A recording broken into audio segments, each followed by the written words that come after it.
अगली खबर आपको बता रहे हैं, जहां रायपुर से खबर मिल रही है। छत्तीसगढ़ कांग्रेस के प्रभारी सचिन पायलट रायपुर पहुंचे हैं। पीसीसी चीफ दीपक बैज ने उनका स्वागत किया। सह प्रभारी विनय जांगीर समेत कई कार्यकर्ता मौजूद रहे। चुनाव बहुत निकट है और आने वाले लोकसभा चुनावों के लिए पूरा संगठन, पूरी पार्टी, सभी नेता कार्यकर्ता तैयार हैं। इसी का जायजा लेने के लिए संगठन को और दुरुस्त कर लोकसभा चुनाव के लिए तैयार करने के लिए और पूरे प्रदेश भर में जो कांग्रेस का कार्यकर्ता है उसको नए जोश के साथ चुनावी मैदान में उतारने के लिए हम सब लोग यहाँ पर आए हैं। ये इस राज्य की जिम्मेदारी अखिल भारतीय कांग्रेस कमेटी ने हम सबको दी है। मुझे पूरा विश्वास है कि आने वाले लोकसभा चुनाव में हम दुगनी ताकत से वापसी करेंगे और भाजपा ने जो बातें बोलकर ये चुनाव जीता है उनकी जवाबदेही हम तय करेंगे, उनकी अकाउंटेबिलिटी फिक्स करेंगे और एक मजबूत विपक्ष जो हम लोग हैं उसका एहसास जनता को जरूर होगा। नौजवानों को, किसानों को, अगड़े पिछड़े, दलित, अल्पसंख्यक सब लोगों को साथ लेकर हम लोग आगे चलेंगे। मुझे पूरा विश्वास है कि आने वाले लोकसभा चुनाव के अंदर अभूतपूर्व परिणाम हम लोग लेकर आएंगे। एकजुटता से पूरे प्रदेश के अंदर कांग्रेस पार्टी काम करेगी, इस संकल्प के साथ हम लोग यहाँ पर आए हैं। राहुल गांधी जी का भी जो यात्रा शुरुआत होगी 14 तारीख को, उसका भी आगमन छत्तीसगढ़ में होगा, उस पर चर्चा करेंगे। और कल प्रदेश इलेक्शन कमेटी की मीटिंग हमें रखी है, जो अलग अलग लोकसभा क्षेत्र हैं वहाँ से फीडबैक लेंगे और आने वाले उम्मीदवारों के चयन को लेकर भी हम मंथन इस दौरे पर करने वाले हैं। आपके इस दौरे से पहले बीजेपी के नेता कह रहे हैं कि आपने राजस्थान में कांग्रेस का फ्लाइट जो है क्रैश किया, छत्तीसगढ़ में भी यही होगा। भारतीय जनता पार्टी का जो प्रोपेगेंडा मशीन है उसको मुझसे अच्छा कोई नहीं जानता है और हम जानते हैं कि प्रदेश में, राजस्थान में जिन्होंने काम करे हैं, लेकिन छत्तीसगढ़ में जो सरकार बनी है, जो वादे किए थे और जो घोषणा की थी उस पर कितना अमल हुआ हम सब जानते हैं। भाजपा का केंद्र का शासन 10 साल का हो गया है। इन 10 सालों में आज किसान, गरीब, नौजवान हर वर्ग पीड़ित है। जो काम इन्होंने किया है सिर्फ भावनात्मक मुद्दों को प्राथमिकता देकर वोट लेने का काम अब तक करते आए हैं। भाजपा को एक्सपोज करने का काम और लोकसभा में तमाम आकलन आप लोग आ रहे हैं, उसकी विपरीत परिणाम आने वाले हैं। कांग्रेस एकजुट है और कांग्रेस की एकजुटता अगर कांग्रेस के कार्यकर्ताओं, जनता के बीच में पहुंच जाएगा वो मैसेज, उतना ही बहुत है हमारे लोकसभा चुनाव जीतने के लिए। अयोध्या के लिए जा रहे हैं सर, राम मंदिर को लेकर अयोध्या बोलिए ना। सर, जो नतीजे आए हैं, जो नतीजे हैं वो एक तरह से कांग्रेस को हराने वाले नतीजे थे। उसके बाद आप भले ही कह रहे हैं कि लोकसभा को नहीं, मैं बात मानता हूँ विधानसभा के चुनाव जो परिणाम आए उसकी उम्मीद हमें नहीं थी। हम समझते थे कि हम दोबारा चुनाव जीत का सरकार यहाँ पर बनाएंगे। बहरहाल चुनाव में हार जीत होती रहती है, लेकिन इस चुनाव से कांग्रेस कार्यकर्ता कोई पराजित महसूस नहीं कर रहा है, क्योंकि हार जीत राजनीति का दो पहलू होते हैं।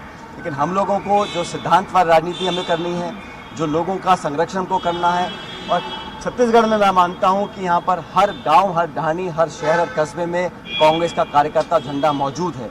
हमें उसे एक्टिवेट करना है और समय बहुत कम है लोकसभा चुनाव के लिए, इसलिए आज से हम लोग पूरी तैयारी के साथ जुड़े हुए हैं। नई टीम हमारे पास है, बुजुर्ग अनुभवी नेता भी हैं, नौजवान नेता भी हैं, सबको मिलकर लेकर चलेंगे। और हमारे जो अग्रिम संगठन भी हैं, महिला कांग्रेस है, यूथ कांग्रेस है, सेवा दल है, NSUI है, इन सबको साथ लेकर आगे से लीड करेंगे और परिणाम कांग्रेस के पक्ष में आएंगे।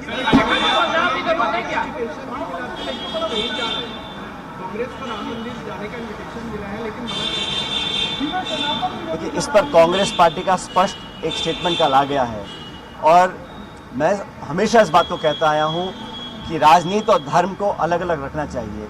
ये बात भी सही है कि धर्म के आड़ में अगर राजनीति हो रही है उसको कोई स्वीकार नहीं करेगा। हम चर्चा करना चाहते हैं मुद्दों पर, जनता के मुद्दों के ऊपर, विकास के, आर्थिक उद्योग के, निवेश के, शिक्षा, चिकित्सा, उद्योग, रोजगार, इस पर चर्चा करने को भाजपा तैयार नहीं है। भावनात्मक मुद्दों की आड़ में राजनीतिक वोट लेना ये भाजपा की परंपरा रही है। और जहाँ तक मंदिर में जाने का सवाल है, ये आस्था का विषय है, कोई कभी भी जा सकता है। मुझे कब तिरुपति जाना है, कब वैष्णो देवी जाना है, कब अयोध्या जाना है, मेरे मन की बात है। जब मेरा मन करेगा मैं जाऊंगा। लेकिन इस प्रकार का जो पॉलिटिसाइजेशन हो रहा है उसको कांग्रेस पार्टी ने गलत माना है।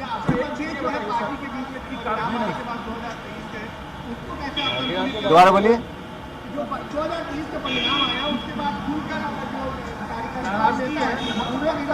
देखिए, जब चुनाव संपन्न होते हैं और जब हार होती है तो स्वाभाविक है कि कार्यकर्ताओं के मन में ठेस होता है।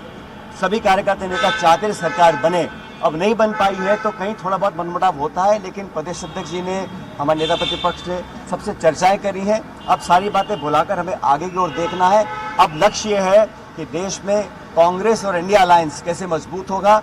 हमारा सीट का बंटवारों की चर्चा दिल्ली में चल रही है, बहुत जल्द रूपरेखा तैयार होगी और पूरा इंडिया अलायंस मजबूती से चुनाव लड़ेगा। और जहां जिस स्टेट में, जैसे कांग्रेस, यहाँ दो पक्षी दल है, भाजपा कांग्रेस, तो हम लोग छत्तीसगढ़ में सब सीटें जीतने का कोशिश करने वाले हैं और पूरी इंडिया अलायंस एकजुटता से चुनाव लड़ेगी और 24 के चुनाव में इंडिया अलायंस सरकार बनाएगी।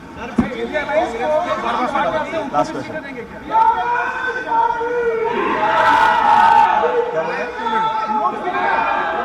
एक से 2 सीट। अरे हम यहाँ पर आए इतिहास बदलने के लिए आए हैं।